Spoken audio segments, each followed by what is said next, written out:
Hello and welcome back to another episode of The Towel Boy, where we try to give you the cleanest takes in sports. I'm super excited. This is our first edition of our first try at a NBA mock draft for this upcoming season. Obviously, we're super young into the basketball world, into the basketball season. College teams have only played a couple, like 5 games. NBA is still really just beginning of the season. But it's an exciting time. It's Thanksgiving week. Happy Thanksgiving. We got feast week for college basketball season with all of the midseason tournaments. We got the players era going on. Um, Maui as always. So a lot of big things happening in the college basketball world. NBA, we're getting towards the later stages of the NBA Cup. If you care about that, really, we have an idea of who's good and who's not in the NBA season. So I feel like this is an appropriate time to really give our first try at a mock draft. So if you follow this channel, if you know me, that scouting and mock drafts, and especially for the NBA, this is my favorite thing to do. Looking at prospects, looking at teams, trying to predict um, who would fit best where, predict, what's the best fit, like I said, who's the best players, swing high, who's a low floor, all of these things. So today we're doing our first take on a mock draft. And before we get started, I just want to say, um, this is based off of what I would do if I was in charge of these teams. So this is not I'm not picking players based off their consensus rankings. Maybe I think highly of a prospect that not everybody else does, or vice versa. Um, and obviously, if an organization feels a way about a player, it's probably not going to be the same way that me, just a fan, really thinks. So this is not me trying to predict what's going to happen. This is what I would do. Obviously, so much is going to change. Players will fall and rise in the rankings. Teams will get better and get worse. But I just wanted to say that before we get started. This is based off of what I would do, not my predictions. Very first mock draft of the year. We're only doing the lottery because, you know, we don't know too much about all these prospects, right? We're just such a small sample size, really.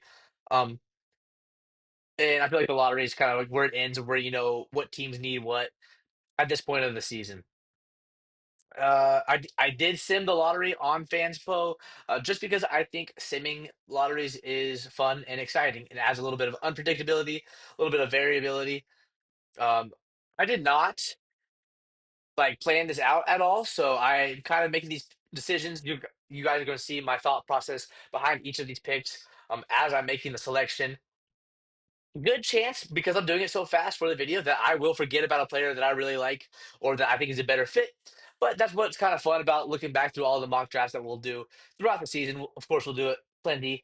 Um, we'll see how it changes. I'll have more thought out descriptions later on in the year, but this one is just kind of going off my gut, my instinct of what we think. Like I said, I send the lottery, so some teams might have gotten screwed with the lottery balls, but without further ado, we've kind of been rambling to start. We're going to get into our selections. With the first pick, we have the Brooklyn Nets. The Nets stink, and it looks like Jordy Fernandez can't make this team much better. This year, I there's no one on this team except for maybe Igor Joman that has shown like I can build around this player.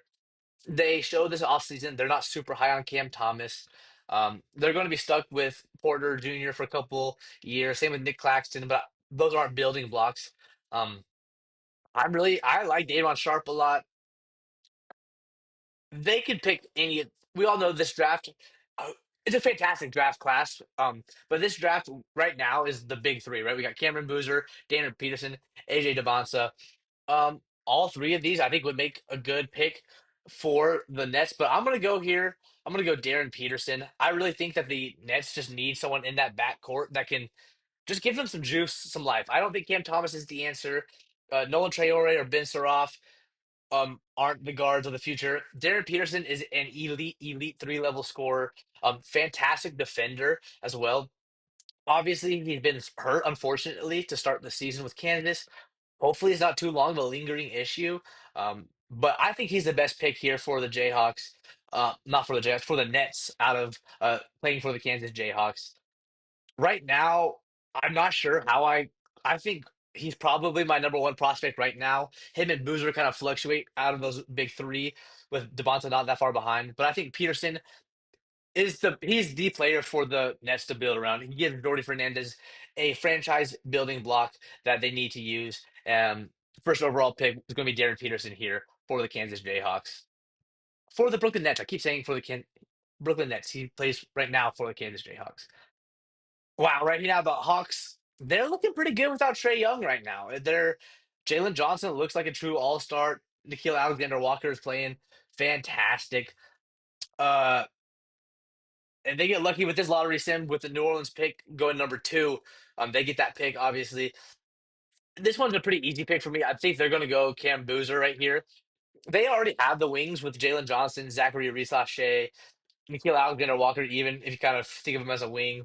Um, so I think adding Devanza to that mix kind of just too many bodies there.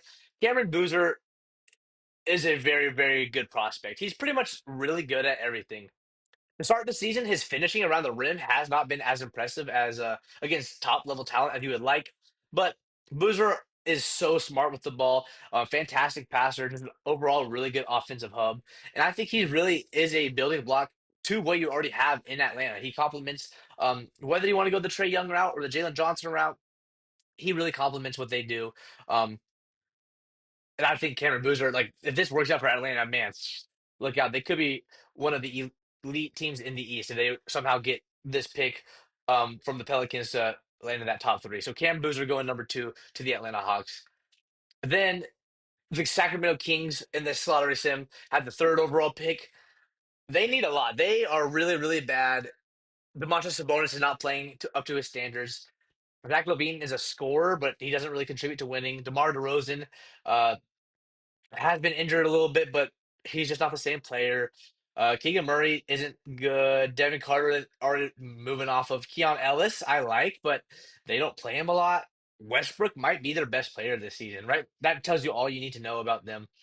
Uh, so if this is where they end up picking, which I think they'll be better when Sabonis comes back, he's going to get. They won't be top three, I don't think. But if they end up in the top three, they're just going to go best player available, which at this point I still think is AJ Debonsa. Uh, he needs to. He's still a raw prospect. Like he needs to improve his handle, improve his 3-point shot. But I have not seen a prospect get to the line at the rate that he does with such consistency, which is one of the biggest indicators of a translatable success from a lower level to the NBA. He gets to the line. He's a he has potential to be a really good defender, athletic, wiry freshman playing for BYU. He's a top three prospect. Kings at this point, if they're picking top three, going to go with the best player available. It's going to be AJ Devansa. With the fourth pick, the Pacers might be, other than the Wizards, might be the worst team in the league. Which, as you can see here, the Wizards got screwed in the lottery here as well. Pacers, uh, gap year, right? Tyrese Halliburton is hurt. They've had a plethora of injuries to start the season, but if you think about it as a gap year, they have a lot of potential, like to be good again, right? If they add to their depth, um, you really like the team that they have, right? Siakam obviously is getting up there in age, but he's still a good player. They have everybody else kind of signed up for the future that they need. Matherin is probably the lone player that you might see go. Here, I'm going to go with Caleb Wilson out of North Carolina.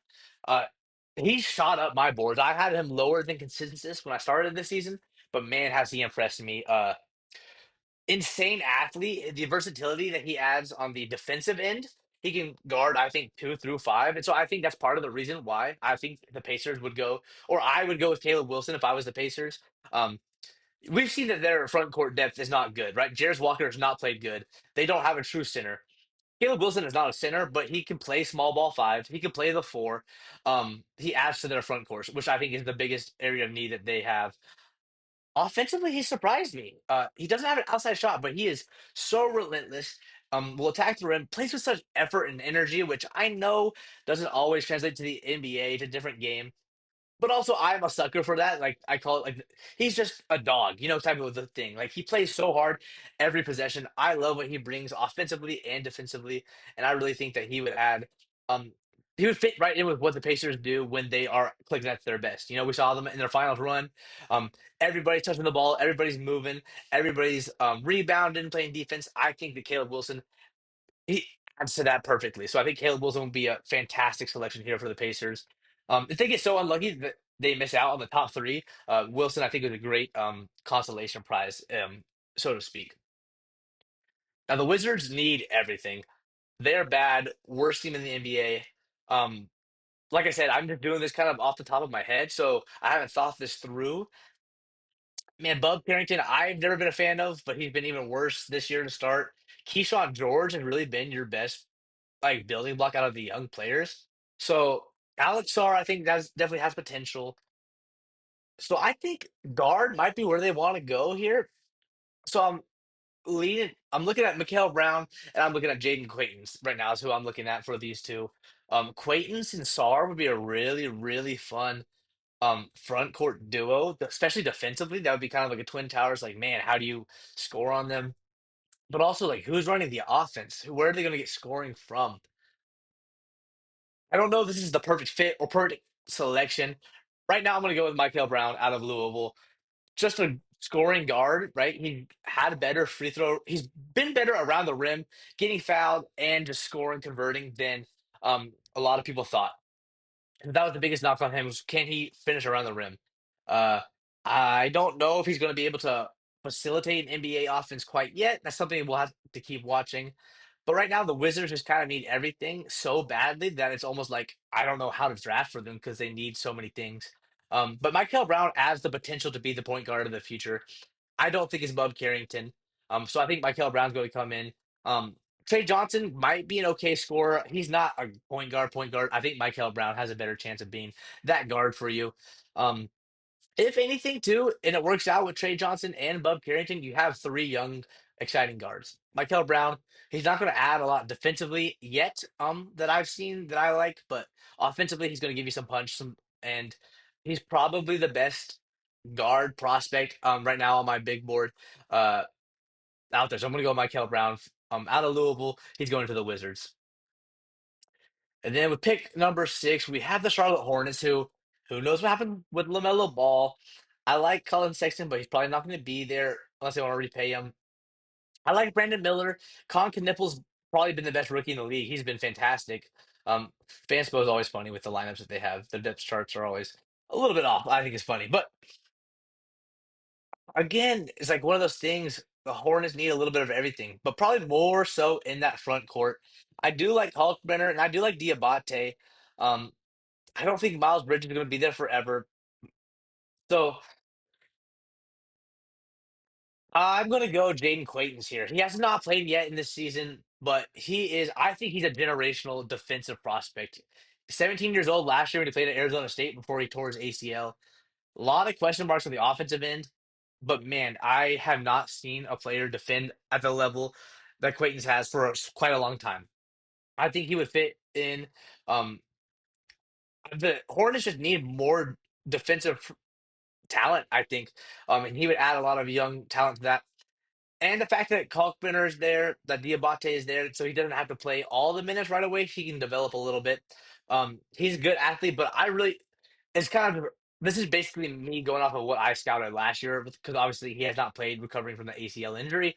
I'm very excited to see what he looks like in this Kentucky offense, Kentucky system just in general. So I'm going to go Jaden Quaintance here for the Hornets, adding to their front court depth.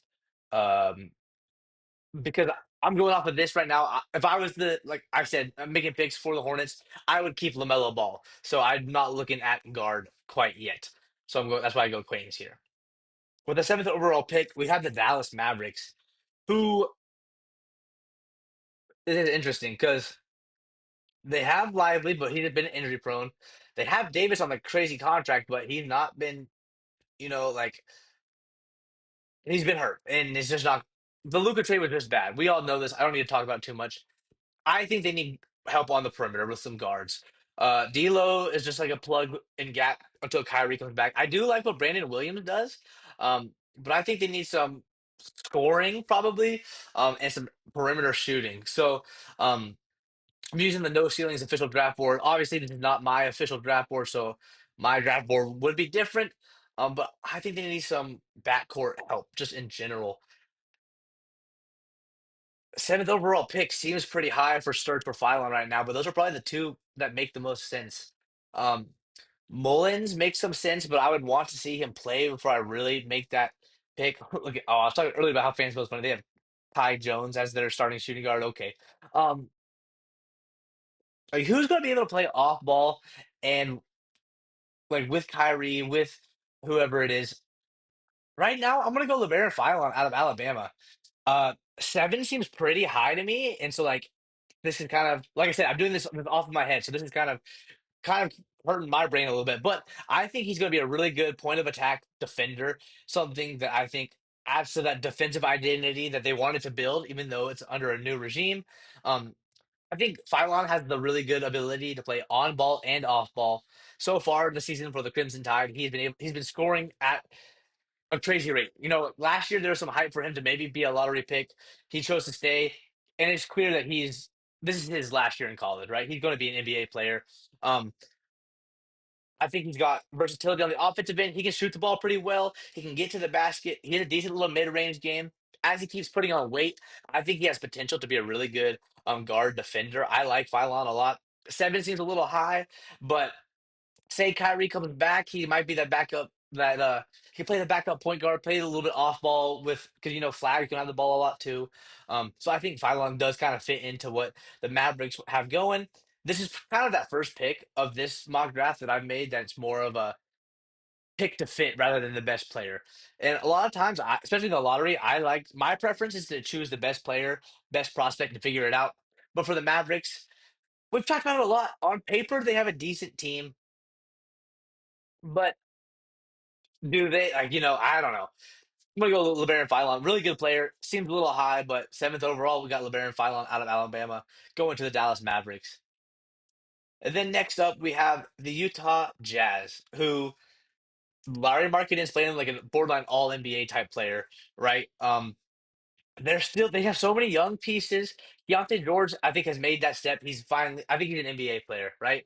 Um, but then you have Kessler's been hurt. I like Filipowski, but is he the answer? Long term, doesn't seem like they love him.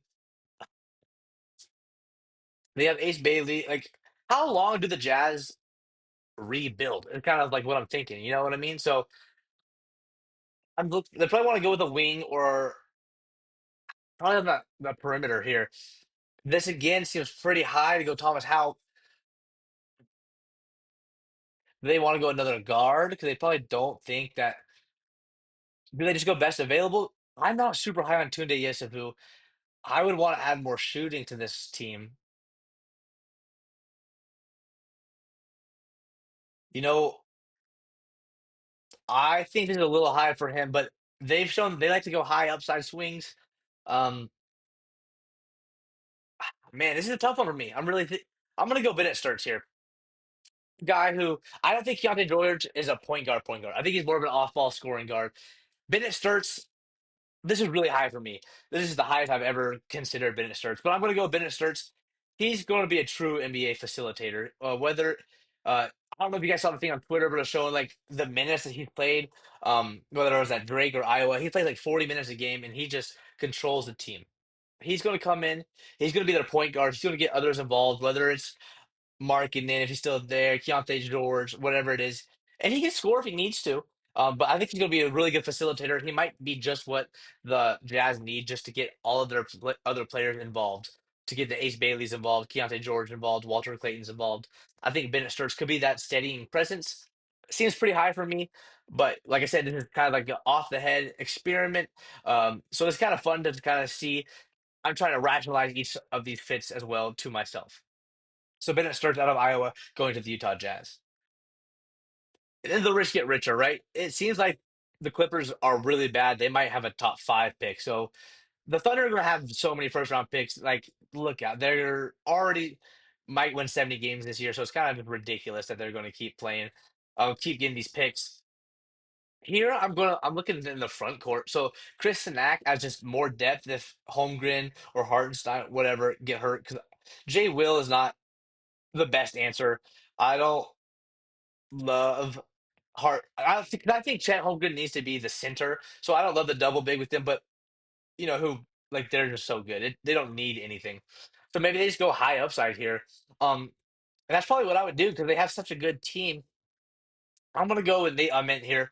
Uh, he's It's been a big thing. He's added 20 pounds from Tennessee because he was very slender, coming out of high school. And you could tell he's put on muscle for sure, but it seems to have hurt his mobility, his fluidity. He seemed a little bit stiffer to me, more rigid, doesn't move as fluidly. But he's about 6'10", 6'11", could play. I mean, Rick Barnes said he's playing the three for them, but I see him more as like a stretch four. He adds some size to the Thunder that they need. High upside, right? Can handle the ball in the perimeter, 6'10", 6'11". They don't need anything. So why not just take a swing on a guy who is top four recruit out of high school, really talented freshman, right? Has all the tools. And if they don't hit on him, he could sit for a couple years and then come and play, right? So does not hurt anybody. I would take the swing here on Nate Ament if I was a Thunder, the rich get richer type of a thing. And then we got the Memphis Grizzlies, who been hurt by injury, bunch of John Morant storylines. Jaren Jackson has not been as good as you would want him to be, really, right? Also been hurt by injuries. They need perimeter shooting, is really what they need. They are abysmal from the perimeter.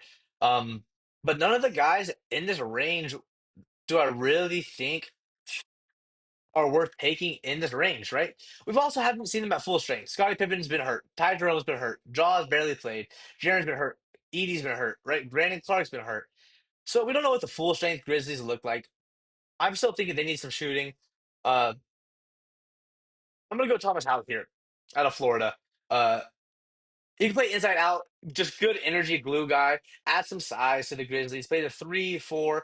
Um, he can shoot the ball decently from the perimeter, so I think he kind of fits into what the Grizzlies need as far as perimeter shooting. The Grizzlies aren't without Zach Edey aren't a great rebounding team per se, in my opinion. Um, so I think how can help a little bit with that. He's a guy that this is going off of if Jaren and Josh stay. Thomas Howell is a guy that just he doesn't need plays called for him, so he's just going to be out there. He really will take the John Conchar type minutes at the end of the rotation, right? They have Jalen Wells, who has been disappointing this year, but Cedric Coward looks like a building block. So I'm taking Houck here out of Florida. Um, I don't think he fixes all the Grizzlies' problems, but I don't really think there's a guy here. Maybe I should have gone Braylon Mullins with the shooting upside that he has. But I'm going Houck here, adding a little bit more size to the Grizzlies as well. Then we got the Bucks, who they're not going to be picking here. I don't think. When Giannis comes back from injury, I think they'll be better, be back in the playoff race. They can go anywhere here. Really, is Kevin Porter Jr. the answer? I like Ryan Rollins. If Cole Anthony comes back, um, they have Miles Turner and Bobby Portis. Kyle Kuzma stinks. Um, I'm gonna go Chris Knack here. Uh, I think he's a raw prospect as well, and the Bucks have shown they don't do very good developing players. I don't know if it's per se what you would do if you want to keep Giannis happy, but this I think would be the best pick, moving the franchise forward. Really good athlete. Was a top rated center out of high school. Um, he has really good mobility. He's going to need to put on some weight, but he can play the four or the five. Um, Kelvin Sampson's system, he's going to defend, going to rebound. He has a nice little mid-range shot that I think can extend out to the three-point range eventually. So I think this adds some really good depth. Can learn under Miles Turner, Bobby Portis, Giannis, and to be a pretty good uh, rotational player in 2 or 3 years for sure. I like Chris Sinak to the Bucks. The more I talk, the more I like this fit actually. So Sinak to Milwaukee is a pick that I think they would be happy with. But again, I don't think they'll be picking here. But I like this selection. I like Chris Sinak going to the Bucks here. And then the Blazers. This is a tough one. Like, what do they need? I don't know. Because Dan's gonna be back. You got Drew. Jeremy Grant is not part of your long term. What are you gonna do with Scoot and the Shaden Sharp with Drew Holiday? That's gonna log game at guards, right? You drafted Young Hansen, but ah, who knows, right? Donovan Clingan, I do think is a really good player. Denny's got their four position locked up. Um, hmm. I probably would want to add some a little bit more perimeter shooting to this team. So I'm gonna go Braylon Mullins here. Has not played yet, picked up a late training camp injury with UConn, but just a good shooter, really good athlete too. Um, I think he would work well on the perimeter, playing off of guys like Scoot, like Shaden, like Drew Holiday, like Damian Lillard. Might be a logjam there, but I think the Blazers could use more perimeter shooting. So I'm going to go Braylon Mullins here. Out of UConn, excited to see him get back on the court, see him play some. minutes in the college season. Then the Bulls here surprisingly have been pretty good. Josh Giddey might be your point guard, right? They've been winning games more than you would think they would, but they could still get better, right? Vucevic isn't going to be there forever, right? Expiring contract, I doubt they'll bring him back. So I think they would. I would think they would look at the center here. Um, but who's going to fit with that fast pace that they like to run with Josh Giddey? Um, who could play the four, right? Maybe Axel Lindenberg. The best player here, I think, is Hans Steinbach. I like Ngongba, but I don't know. Does he fit that? I think he kind of does. I kind of like that fit.